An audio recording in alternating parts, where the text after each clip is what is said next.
Hey, what's up everybody, Prospector here with Watcher Realms. Today I'm going to be showing you an anti-air DPS team that is very competitive in Overlord and Apex. Anyways, without further ado, let's dig in.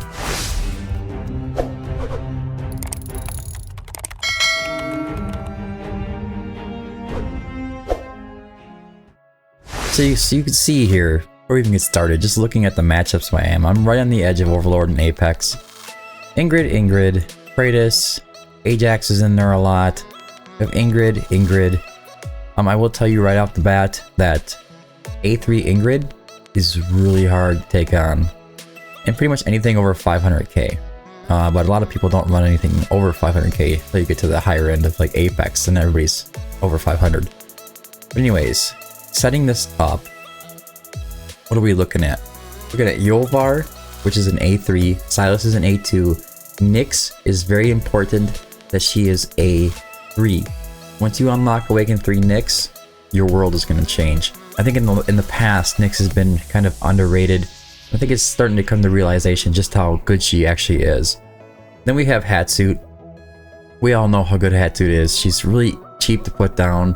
She has a lot of burst damage for AoE, and her bounce for her arrows does a lot of decreased defense. And then we're going to go with Dolores. Alright, so first I'm going to start off. The priority of the builds are going to be Nyx, Silas, Yolvar, Hatsuit, and of course Dolores. Dolores is a completely different set, so it shouldn't bother anything. But starting with Nyx. It is ideal that you have her Scarlet Dagger if you can get it. She has penetration during the ultimate, increases AoE damage by 19%. If you cannot get it, a Sharpshooter's Crest will do a pretty darn good job. Now moving on to the gear. Infernal Roar. With her ultimate here, after attacking an enemy, deals AoE damage equal to 75% of attack 3 times for 30 seconds.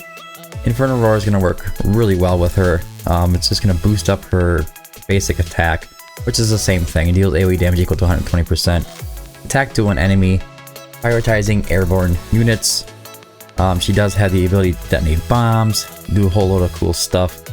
On the Awakenings, Awakening level 1, she gets Spinning Fireblade duration plus 5 seconds. This is the ultimate. It's a big deal. 5 seconds is a long time. Now Awaken level 2, she gets attack plus 300, hits her base stats. This is also important. Now Awaken level 3, she increases rage by 50 when she kills an enemy. This is why this is so important. You can activate her. She kills a lot of enemies, and she just kind of restores her rage, and she can go right back into her ultimate again. It's kind of like a Hex A3 as well. Now if you go Awaken 4, you get Rage Regen plus 2, even easier to keep her ult going, and then Awaken 5. Each basic attack launched has a 50% chance to inflict AoE damage again. A little RNG in there, but it is extra damage. Now for going back in gear sets, we're going for Infernal Roar and Warlord on the left side. Now this is going to be your best gear you can muster.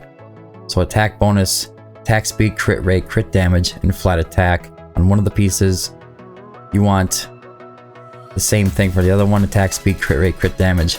Rage Regen or flat attack. Rage Regen is very nice to have, but you do want to go for attack bonus. And then one of the pieces you want to go for crit damage. The reason is because we're going to place her down, and earlier on in the fight for Arena, she's going to be going up against enemies that have a lower defense. And it's very important that she can take those guys out. The little extra crit damage helps. And then later on, when we're using her, she's going to be using Dolores' ultimate and giving herself inspiration, which is going to make up for the loss in attack, and she should be able to take out the enemies pretty well. On the left side, you want to go attack speed, crit rate, crit damage on the weapon, and then on the breastplate, you want to go crit rate, crit damage, attack bonus, and flat attack. You can get that attack really nice, and she's coming in at a total at 17.4k attack, 2.1 second attack interval, crit cap, and 342% crit damage, and 39% rage regen. Now moving on to Silas, which I said was the second priority. Silas does ignore defense, so he's going to be able to do this soul sniping every 5 times, but he is going to be handling things on his own for a little bit, so we do want to boost his attack really high. I mean, a lot of people know a lot about Silas. They like to build him with crit damage, so Infernal Roar, you want 2 attack bonuses and 1 crit damage instead of having 3 crit damage or something crazy along those lines. For Arena, I like to go Warlord on the left side. We're looking for a crit rate, crit damage, attack bonus, just like all the other pieces. And its total stats he's coming to is 16.1k attack, 1.2 attack interval, and 342 crit damage. And on the artifact, you want to go for a maxed out Spirit Siphon. And I'll explain further in the fights or when I'm setting up the fight to show you why his attack needs to be so high. Now, third priority is going to be Yovar. Yovar is a bit of a silly goose. You do want to put him in the Soulbound Arcana set. Annihilating Might or Warlord on the left side. I think I would prefer Warlord, but I think I'm a little bit limited, but this set is pretty darn good for him. 1 crit damage, attack bonus. On the left side, you want to go for crit rate, crit damage, attack bonus. And on the breastplate, you want to go for crit damage, crit rate, attack bonus, and flat attack. On the artifact, you want to go for a Spirit Siphon, maxed out preferably. On his Awakenings level 3, his duration of Victorious Pursuit is plus 5 seconds. It's a big difference. Having him Awaken 3 kind of maxes out his damage. Awaken 4 just gives him a crit rate boost, and Awaken 5 is when deployed immediately attains 12 flying swords, which could be helpful in arena, but it's not really necessary. Now moving on to Hatsuit. This Hatsuit is A3.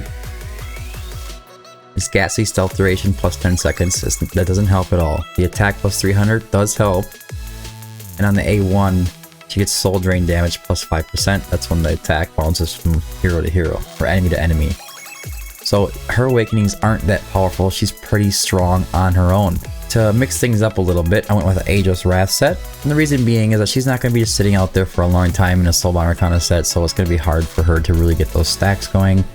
And Aegis Wrath is a pretty powerful set, and it does mix it up, so you can kind of like mix your sets a little better. We are going Warlord on the left side, per usual, but on the Aegis Wrath set, you want to go full attack bonus on all 3 pieces, then you want to go for crit rate, crit damage, attack bonus on both pieces on the left. On the artifact, Idra's Gaze is going to work great. I can't really think of a much better option for you, because Sharpshooter Crest requires no adjacent enemies, AoE damage is increased by 30%, but it's kind of hard to time that properly to make sure that they are not quite right next to her. And if they get next to her, then she loses all the damage. With Idra's Gaze, she gets an extra 40% at a 25% chance after a crit hit. In total stats, she's coming out to 16.7k attack, 1.2 attack interval, and 333% crit damage. And for Dolores, I think a lot of you know how to build Dolores. You want to go Invigoration set on the right side, attack bonus on all 3, flat attack on all 3, and rage regen on all 3 if you can get it. If you can't, it's fine. Left side, you want to go for either Calamity or Warlord. Have a high attack bonus, flat attack on the breastplate, and then just high attack bonus on the weapon. On the artifact, we're going with a Golden Scarab. You could opt for a Tumultuous Horn, which increases initial rage by 15% when deployed. She'll almost immediately be ready to activate her inspiration effect, but I find it not really necessary. Now, on the total tribute, she's coming out to about 14k attack, and I have 0% rage regen because I just haven't rolled those pieces. Now, the setup. We're going to go right into the fight. I'm just going to show you how to set this up for your defense, and you can use it for your offense as well. Okay, so here we go. I'm starting off. We're going to place Silas in a really weird spot. He's going to go right here facing upwards. We can go ahead and put it on 2x at this point. This is why his attack needs to be nice and high. He's not going to be ulting every single time he's taking out enemies. We need to really rely on him to take out this area until we get Nyx out on the field.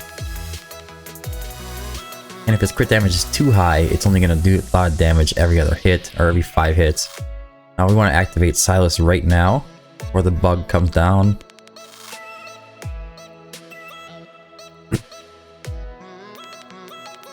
Just kind of waiting on Nyx to make an appearance now.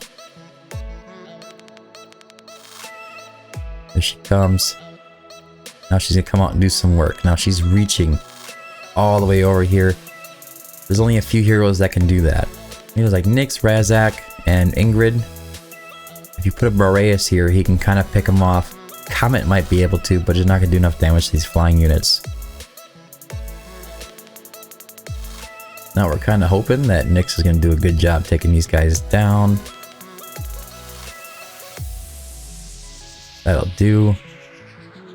Now we're going to activate her ultimate now, so she can start doing a load of damage on these guys here. You want to activate it right before they come out, sometimes even before. We can go ahead and place down Dolores facing up.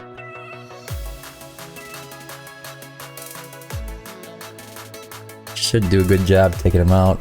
Yep. There we go. Here she can do some work here as well. We're going to hold off on Silas's ult, but we are going to place down Hatsu. Or just let Nyx do her work. Alright, here right before they start the rollout, we're going to go ahead and activate Silas. Make sure he just take these guys out real quick. Perfect. So the next group that's coming out is going to be some tanks. And that's why we activated Silas at the end of that wave. If you're going against an opponent that is not quite finished with that wave before, you're going to want to wait for Silas until that wave finishes, then activate him right away.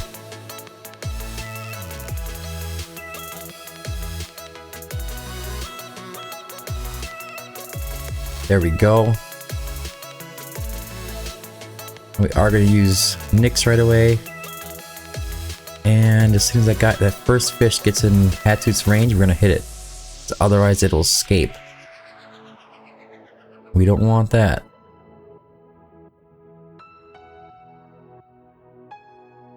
I'm going to place Yovar down here. Kind of like a backup to make sure nobody escapes by. Remember, we're coming in there with a really high BP. These enemies are tough. Now as soon as these next groups come out, activate Dolores. And Nyx should do a fair job taking them out. If anybody gets by, go ahead and activate Yovar as well. What I like to do is I just put it on auto, put it on 2x and let the fight finish. And they'll take care of the rest. And there you go. And that's how the team sets up. Now you gotta be careful when you're in Overlord and Apex because it does show you the battle power you're going against. I think it's called battle power, BP. And when you do that, you have to be careful with these 500Ks. Because it's hard to tell what the actual BP of this team is. If it's like 550, 570 or something crazy along those lines, Nyx will have a trouble or hard time taking care of those enemies that are coming down there by herself. And you may have to move somebody over to the left a little bit, maybe like I had to a little closer to the left, or you have to change the timing of your ults a little bit. But these are all pretty sketchy, especially the fact that Ingrid has a really high BP, and you can see there's an A5 Silas here. So things are going to be a little sketchy here. When you go into these teams with Ajax, Ingrid, I want to say it's going to be Praetus, Silas, and Dallin. Those teams I really seem to struggle with. But some of these teams like the A0 Ingrids, A1 Ingrids, A2 Ingrids, a lot of the times I can beat those guys.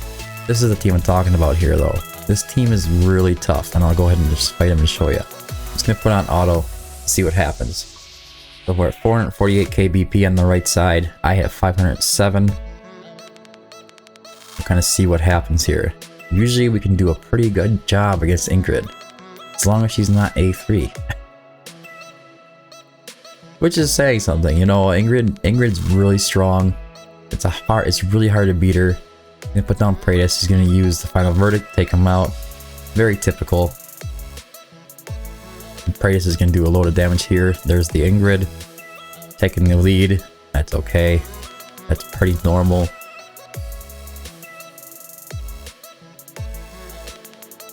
Again, that's pretty normal. But here comes Nyx.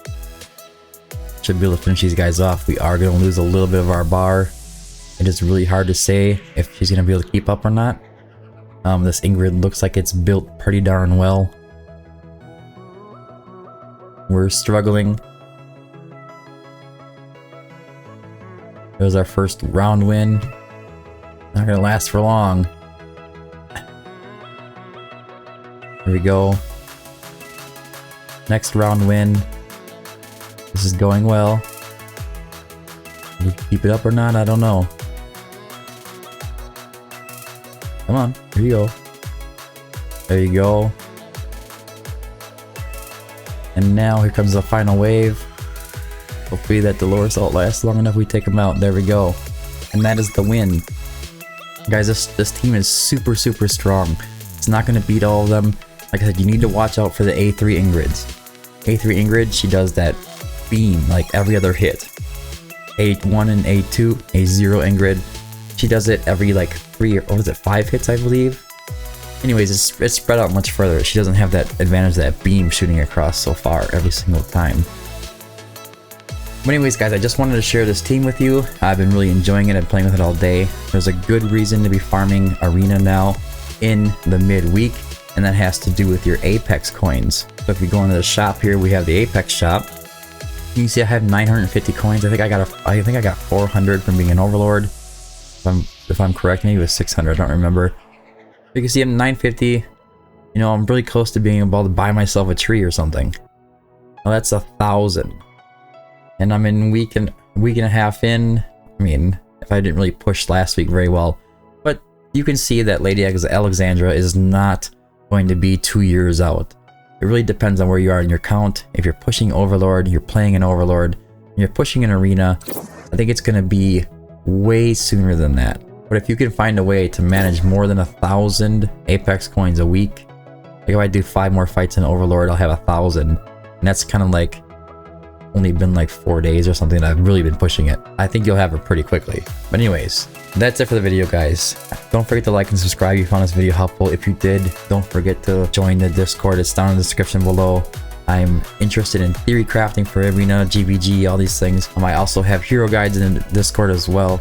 You can also make contact with me or anybody in the community in there is super willing to help each other out. Anyways, don't forget to hit that sub button. And until next time, keep digging.